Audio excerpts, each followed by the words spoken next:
வணக்கம்.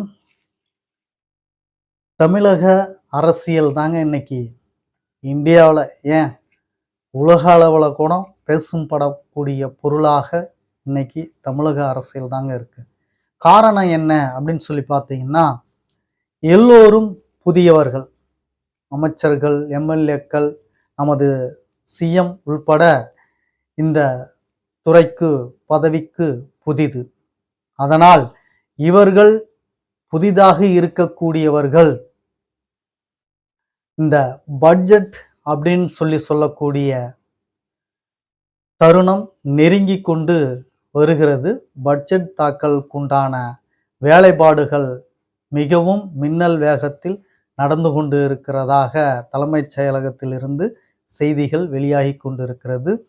முதல்வர் அவர்கள் ஒவ்வொரு நாளும் ஒவ்வொரு இலாக்கா சார்ந்தவர்களை அழைத்து அவர்களிடம் விவாதிக்கிறார், கலந்துரையாடுகிறார் அப்படின்றதையும் நாம பார்த்து கொண்டிருக்கிறோம். இந்த பட்ஜெட் தாக்கல் செய்வதில் ஏன் இவ்வளவு ஈடுபாடு, அக்கறை, கவனம், உலகளாவிய பார்வை ஏன் இருக்கிறது அப்படின்னு சொல்லி பார்த்தோம்னா, நான் முன்பு சொன்னது போலதான் எல்லோரும் புதியவர்கள். இந்த புதியவர்களாக இருப்பதனால் மட்டும் அந்த பார்வை அல்ல.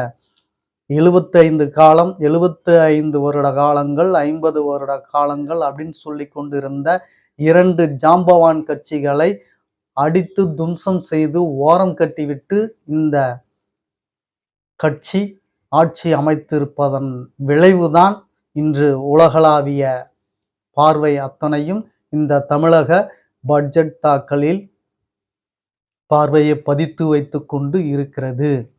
எப்பொழுது பட்ஜெட் தாக்கல் அறிக்கை வெளியிடுவார்கள் அப்படின்னு சொல்லி பார்த்துட்டு இருக்காங்க.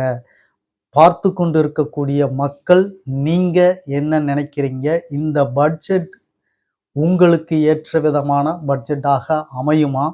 மக்கள் அனைவரும் கொண்டாடக்கூடிய நிலையில் இந்த பட்ஜெட் இருக்குமா? புதியவர்கள், திறமை இல்லாதவர்கள் அப்படின்னெல்லாம் எதிர்த்தரப்புல இருந்து வாதத்தை வைக்கிறாங்க, பிடிக்கிறாங்க.